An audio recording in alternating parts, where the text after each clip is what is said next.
Good morning, everybody. Good morning. Welcome to a late broadcast of Teach Talk. Technical difficulties. More than normal. Let's not go into it. Let's take it time. Anyways, welcome to Teach Talk. Welcome. This is an authentic, take it for what it's worth discussion on teaching, education, schooling, learning. All things education.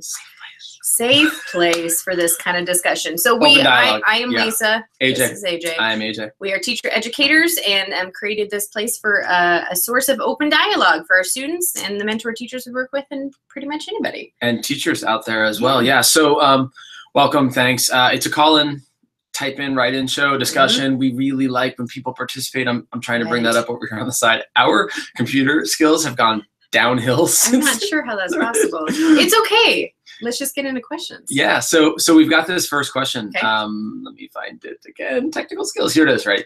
Okay. That's a drum roll. This is our first question. I don't want to appear weak to others, yet I have some legitimate health and anxiety issues. Do I try to hide them, talk to others about them, share with those who I work with?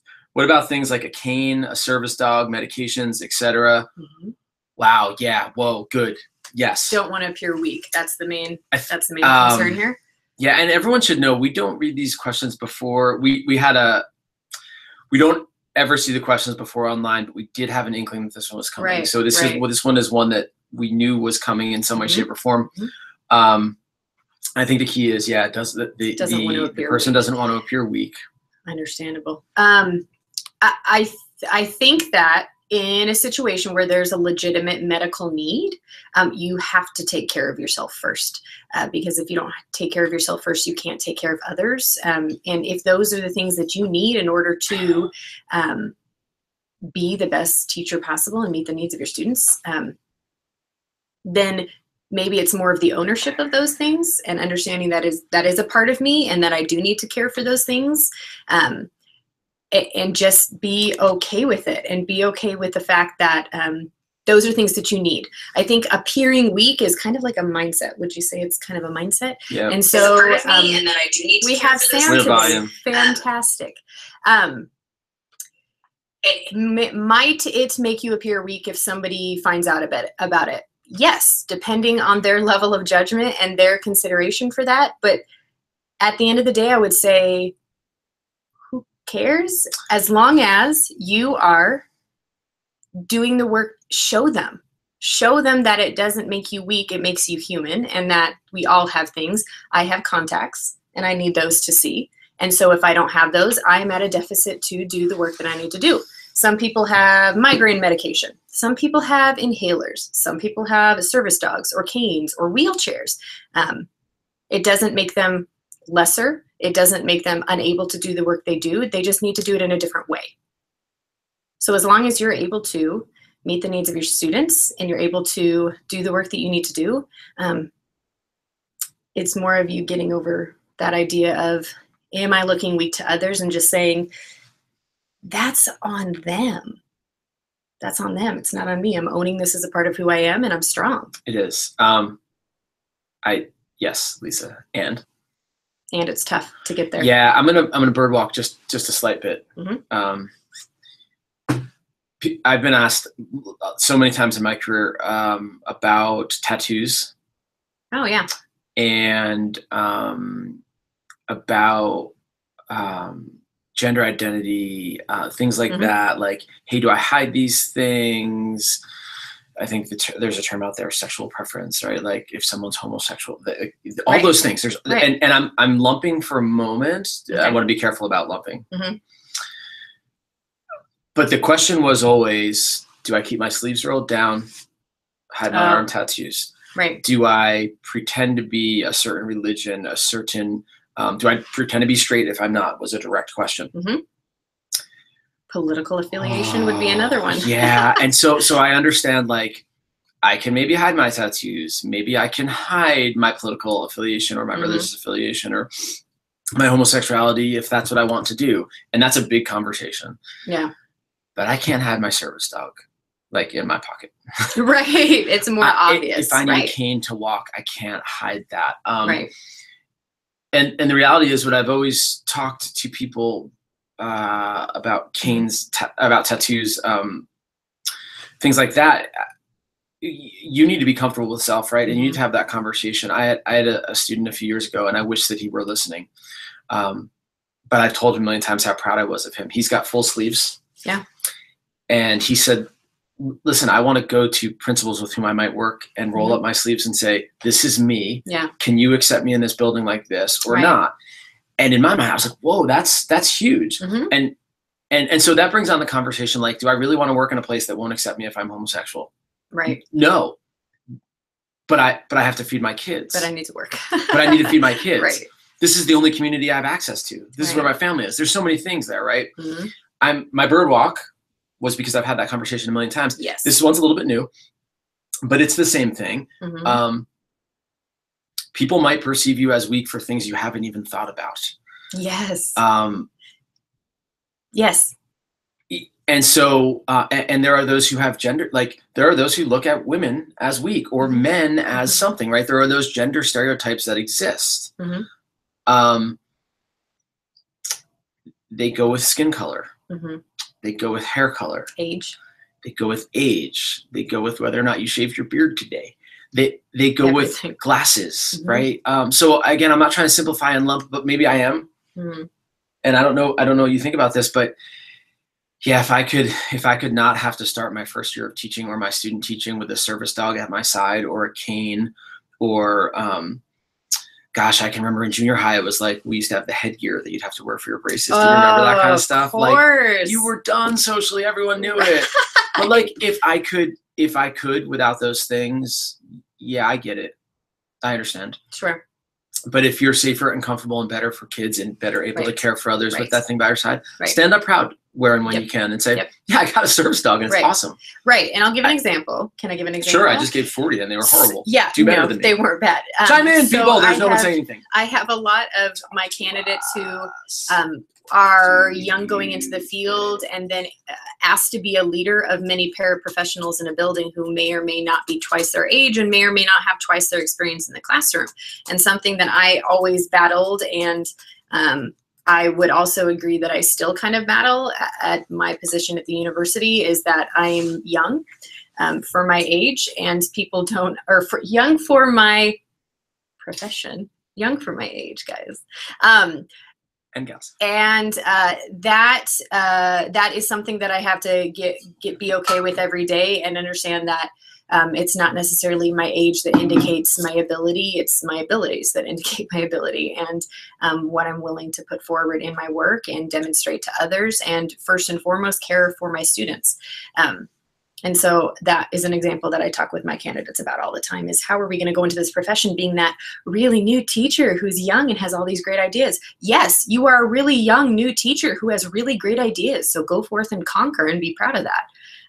Same thing there. If you need something to help you be better at what you're doing and to help you be healthy, yes. Yeah. Do it and be healthy and be better and the best for others and for yourself. But it takes a sense. It's so tricky. It takes a sense of ownership of that as an individual. It takes a sense of self, and it's hard to get there. Be proud of the little accomplishments and surround yourself with people who accept you for who you are. Yeah, and support you. There's no right answer here. Like an answer is, yeah, we totally understand why you might want to hide something and fit in more and blend completely. Right. And at some point in life, you've got to be who you, from my soapbox, you've got to be who you are. Right. It's going to come out eventually anyways. Yeah. And if it's a safety issue, I mean, like I'm thinking of my mother growing up, her last words out the door to us always were, be sensible. Be sensible? Yeah. Oh, that's funny. Safe. You were thinking be safe. Be sensible. And then also make good decisions. Right. So mom would make good decisions and be sensible. And like, that's great. But here's something sensible. Let's say your service dog is connected to, I don't know, a seizure disorder. Right. You have to have the service dog. It's not, yeah. Period. Because be sensible. Right. And so I'm kind of being mom right now, but like make a good decision. I could look cool. I feel like I'm off the screen. Can I just do this? Is Change that it. just a little bit? Yeah. Are we both on the screen? Okay. That's not our technical difficulty. Be sensible, be safe. Like, yeah. Well, so, I ended up in the hospital and in a coma, but I looked cool right up until I had that seizure. And, the war. No thanks. Nothing is worth your health. Yeah. And again, race, culture, gender, perceived age, those things, they take time, and you overcome them, and you keep showing up. For sure. I have a great story about my first year teaching at the university that I'm not going to tell. It's going to take too long, but it's related to age. Right. If someone asks a question, we'll come back to it. Right. That's our answer. Let's chime in. There's a follow-up question. How do you maintain confidence when there are multiple people in the building that shut down the idees based on experience? Shut down your ideas based on experience. I don't know what so maybe your are. lack of experience. Humility. You have a discussion and you have humility. You have the discussion with humility and patience. And okay, I'm telling the story. The follow-up question. I'm telling the story. Can I tell the story? Yep. Please. Go. Please. Who's going to tell it? I wasn't going to, but this is the question. I had one of my first courses that I taught here at the university at Boise State. I didn't know this at the time, but my students would actually go, I think, to a bar or maybe a coffee shop after class. We met once a week, and they would look up everything I taught them. They didn't trust me at all. And they treated me like that in class, but I didn't know they were doing that. Somewhere around the third month, like almost done with the semester, things started to change. We started to get a really good vibe. And it was one of my first classes, but it wasn't my first class, right? So I had a couple of courses here that I had taught. Anyway, after the class was over, they told me this. They said, you were younger than all of us. You looked younger than all of us. We didn't believe a word you said. And so we went and checked everything, and eventually we got tired of doing it because you weren't giving us any information that was false. You weren't, like, everything was there. So we finally learned to trust you. Good job. Well, whatever. He was doing his job. But here's the thing. I looked at them and said, that's amazing that you did that. Yeah. And they're like, yeah, it was a lot of work. I'm like, they took it upon themselves. But here's the rub. I said, have you ever done that for another professor? Right. No, why not? So we had a great conversation. Well, most of them are older than us, and they look such and such, and they sound and they talk a certain way. They do what professors are supposed to do. They don't have us playing with Play-Doh in class, so I trust them. They lecture and show PowerPoints, so I trust them. They make us read 400 pages. My answer to the follow-up question is, it takes time. Right. Too many people want things. Like, that's the culture we live in. And I'm not yelling at the listener, like, thank you for dialoguing with us. It takes time. It's a crock pot, not a microwave. Come on. Go with it. It might be like a simmering something slower than a crock pot even. It might be slower than a crock pot. A crock pot is the best thing. Not a microwave. Listeners, what's slower than a crock pot? There's a few viewers. Tell us what's slower than a crock pot. So the answer to the question, how do you maintain confidence in their multiple? You plugging along. Yeah, you do. Perception can kill you. Go ahead. It can kill you inwardly. Like, the things that you believe about yourself can generally be absorbed from those that others believe of you, and you need to get to a place of self where you are confident in what that you are doing. It's every day for me. I mean, I give PD to people, and I do look a little bit younger than I am, but I am young.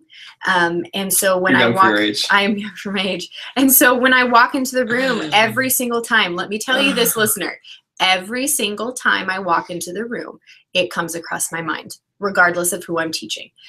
When I'm teaching experienced veteran teachers of 20 years, I don't have 20 years. And so when I walk into that room, that's one of the things that pops into my mind, and I see their body language change, and I see their attention to me change. But I know what I'm there to do, and I'm there to do really great things for kids. You understand your mission. Yeah, I'm backing it up with data. I'm backing it up with research. I'm backing it up with truth and information and things I've worked really hard to gather to make them better. I'm bringing something to them to bring to their children and kids, their students, so that they can be better. So I'm there to serve a purpose. I am prepared to serve that purpose to the best of my ability. And after that, it's their job, whether or not they're going to receive that. I'm going to add two things because I think that was beautiful, and it sparked two things for me. Go. One, we need to be careful about the presumption that we know better than. There's a difference between I have really good ideas and my ideas are better than yours. there's a big difference between those two It's a things. big difference. Huge difference. So that's where that humility comes in. Some people want revolution. Like, I come in and take over because I know better. Mm-hmm. Other people will settle for evolution. Over time, I'll grow as a teacher. And if you're someone who really wants that revolution, we're going to tell you got to slow down a little. Maybe it doesn't need to be evolution. Or approach it differently. Yeah, Mm-hmm. or approach it differently. The other thing I want to talk about is endurance athletics. Okay. I got excited. Endurance athletics require a mindset Mm-hmm. that is, and this isn't about like growth mindset or whatever. They require a mental strength, stability, Right. I don't know, numbness Mm-hmm. to just keep going. Mm-hmm.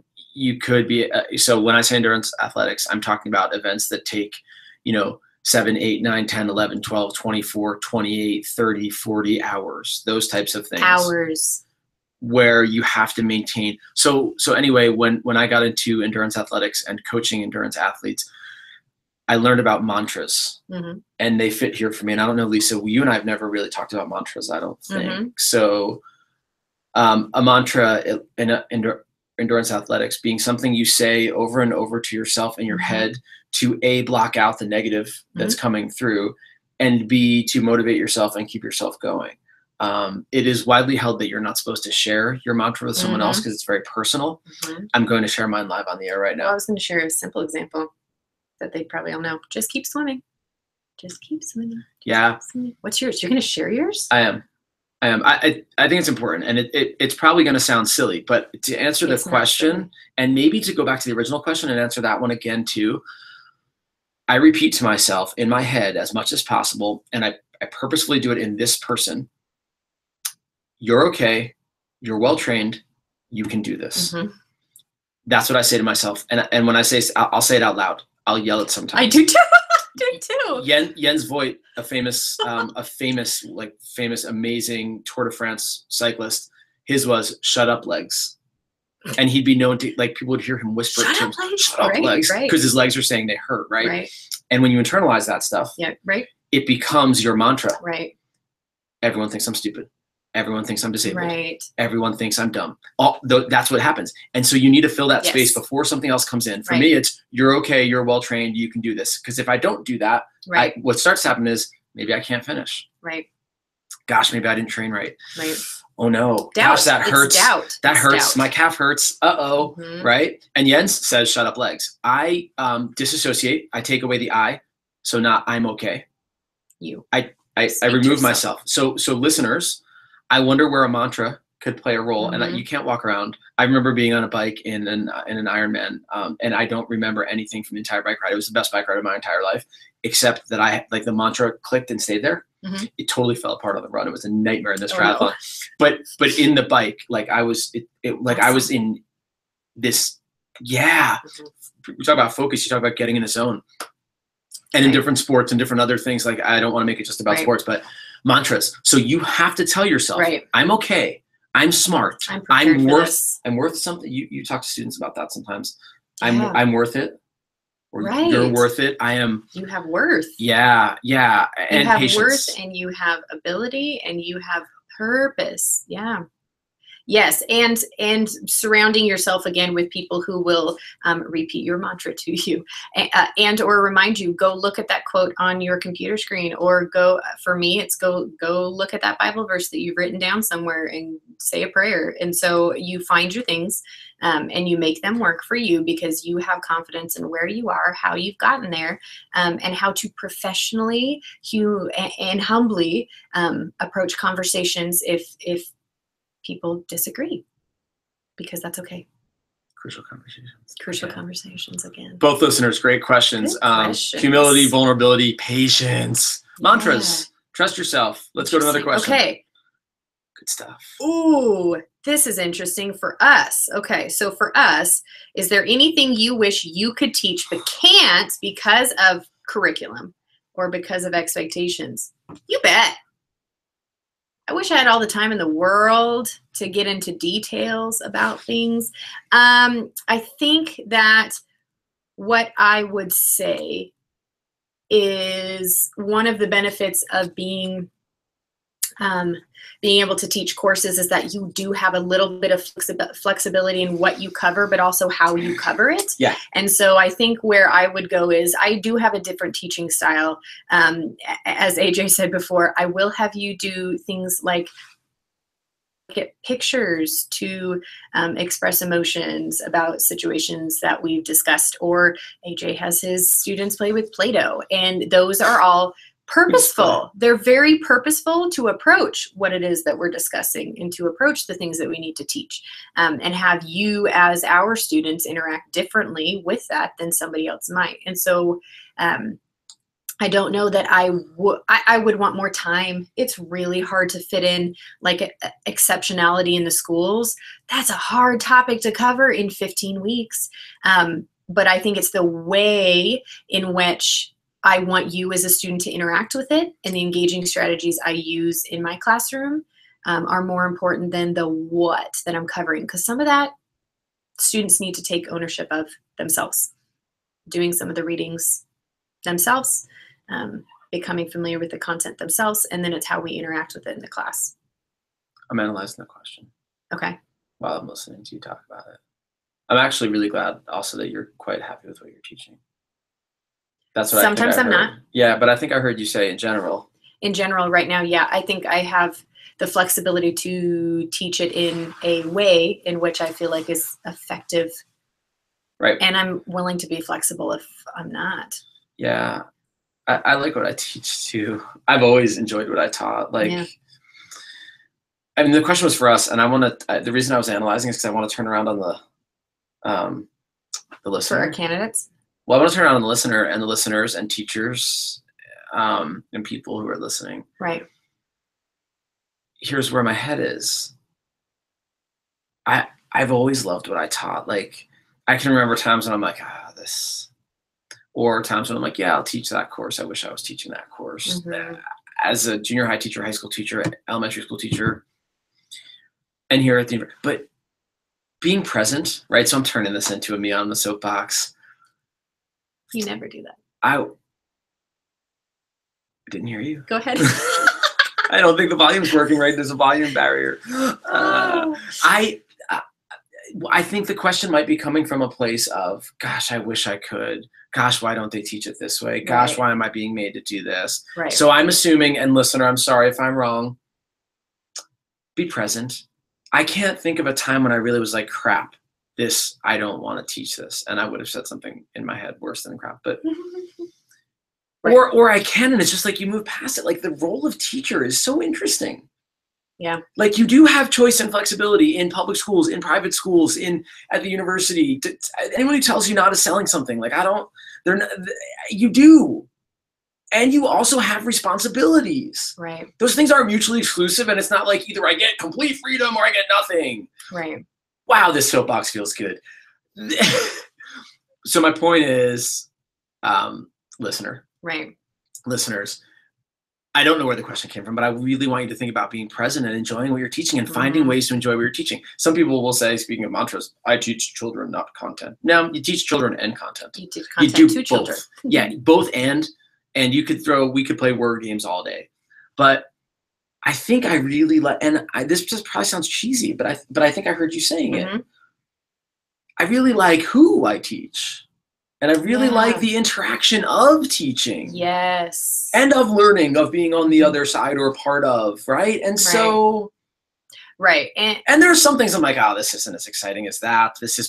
But we're teaching, we're learning, but here. It's necessary to be. Yeah. And I think we have a potential fake listener.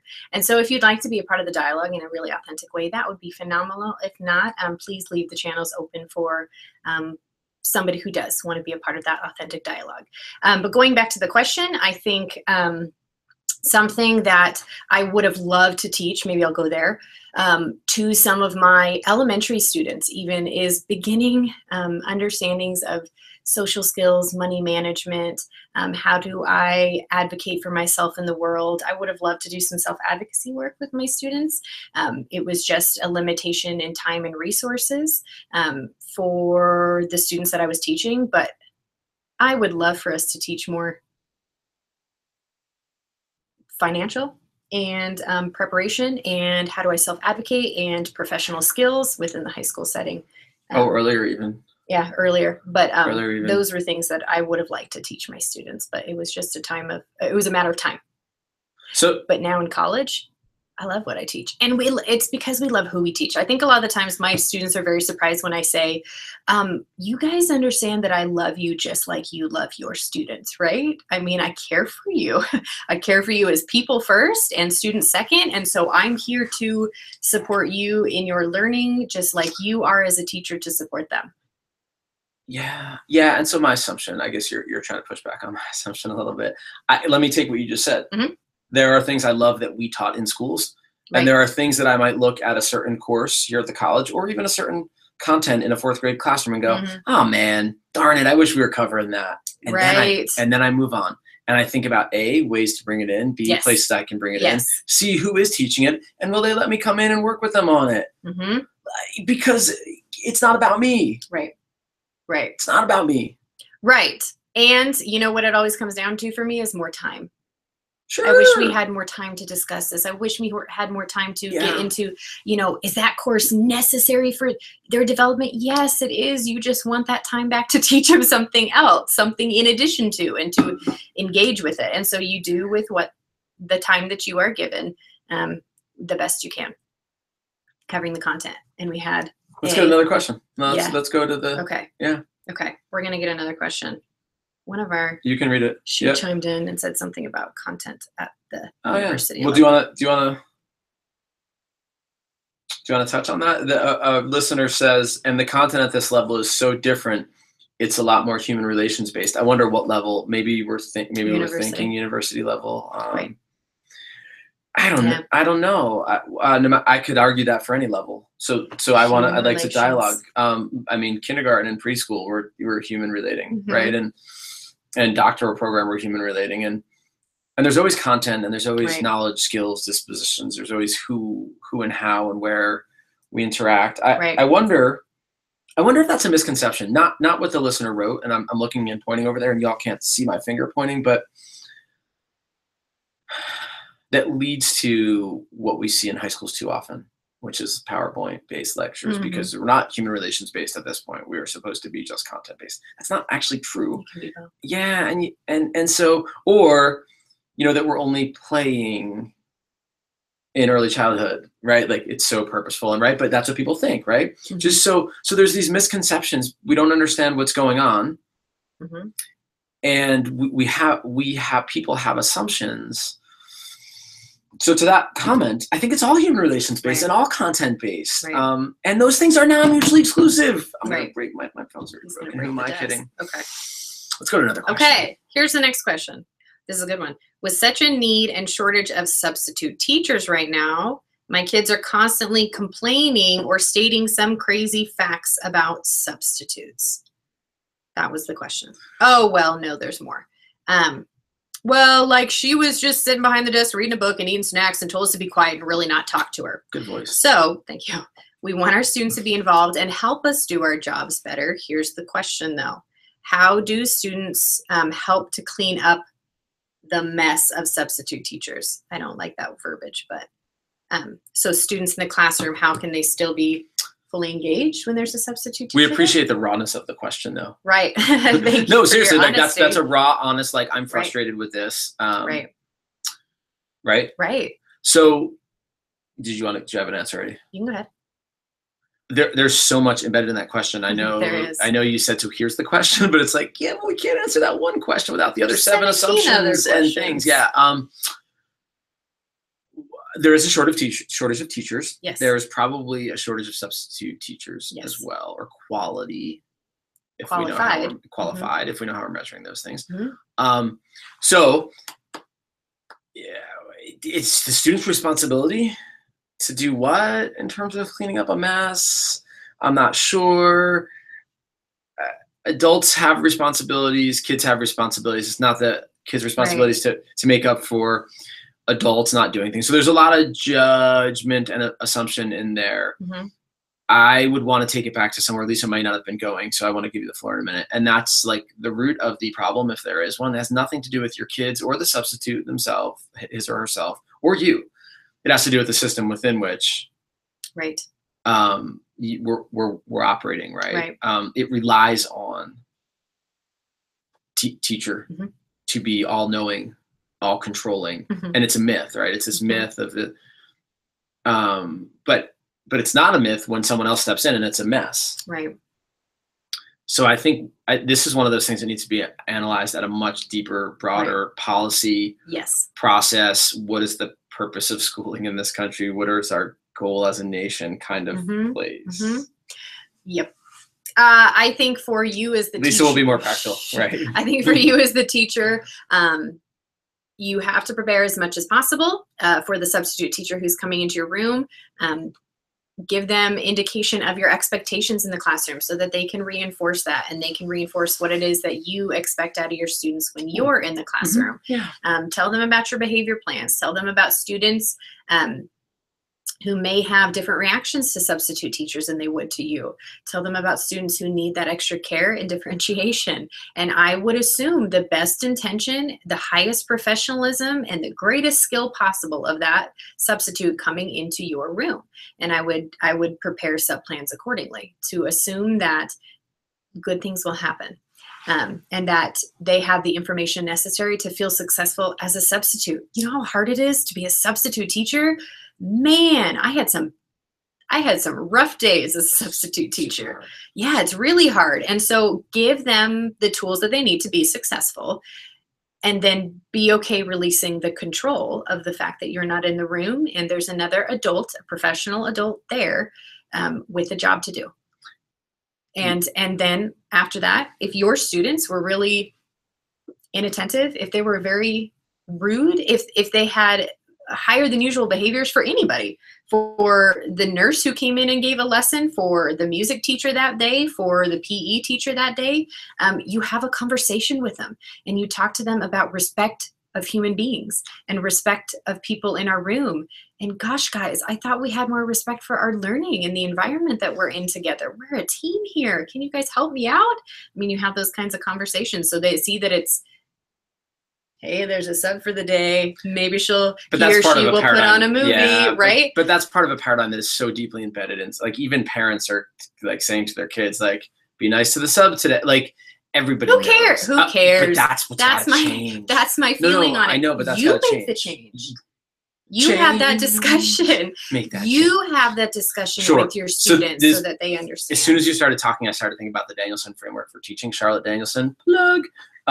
Because actually in the Charlotte Danielson framework for teaching, as you increase in your quality, I guess, as a teacher, right, the students are more self-directed, yes, both behaviorally right, and academically. Right. So the better prepared they are. So I have to pull back on the only way to solve this is systemic. And say, no, that's true. We need to build in procedures, and kids have to have ownership in their classroom and want to take care of their classroom and of their environment. They have to respect that environment. I was once in doing some school tours in New York City, and the person who was touring us around these schools said, I want you to take a look when we go into the schools. This is when I was getting my master's in education and educational leadership. Just take a notice of which schools have ripped bulletin boards or old work on bulletin boards, trash in the hallway, and which schools don't. And then we'll talk later about who the principals at those schools are. And we did this, and it was really interesting. This person who was touring us said almost 100% the schools with kind of higher grades, higher test scores, happier parents, happier students were the ones that also were cleaner and more orderly, and bulletin boards were not ripped. So kids weren't ripping because it was theirs. They took ownership in it. So building that environment, you could bring a sub in and it doesn't make as much of a difference, yet that paradigm is still there. We're running out of time. We do have a quick question I think it's about being bullied. But there's a question about being bullied, and we've talked about bullying on the show before. But we have someone interacting with us who's asking a lot of questions, and some aren't related to the show, but there's one in here that is. So can we kind of go to it and wrap up with this one? We'll be brief because we've talked about it before, but the question is, if you notice a child being bullied in your class, how would you deal with the situation? And what I think we've talked about on the show before, and that's a plug to watch our earlier shows, was about, and then I'll let Lisa kind of give hers, and we'll have to come back to this question other times too. But one, I think you have to be proactive. So in my ideal world, gosh, I wish my unicorn were here right now. We'll just pretend. No, Alfie, the unicorn. You have to build that environment. Again, it goes back to our last question. But you have to be proactive about bullying, and you have to be that, and that's from the principal on down. It's every teacher, it's every parent, it's everyone in the building. And I really, I'm going to say this live on the air, and I don't think I said it before. I'm very not happy about anti-bullying programs. I think anti-bullying programs, unfortunately, focus on bullying. They promote it. They end up promoting it inadvertently. I understand that. They are well-intended. But the more we use the word bully, the more it's out there. The more we use the word compassion, the more that's there. The more we use the word empathy, the more that's out there. Right. So my answer to the question is twofold. And I will at least go, I'm sorry, You're good. We're running out of time too. We've got to promote the things in school buildings and communities that we value, and stop putting so much energy toward fighting the things we don't value and want to go away. If we promote the other things, my guess is these things like bullying will largely decrease, not entirely, but they will largely decrease. But that's not even why we do it. We do it because we think compassion and empathy and care are important. And if it also decreases bullying, well, great. That's wonderful. Now, my other answer is, if I notice a child being bullied in my class, how would I deal with the situation? Well, I would want to talk to both students. I mean, that's kind of, it's not an easy slam dunk, but I would want to try and understand what was going on. I'd probably bring a counselor and a behavior interventionist in. I'd bring in a team, and I'd make sure I understood what was going on. And I'd probably try to understand what was going on first without doing too much investigation, because that's not my job. Lisa, go. I'll shut up.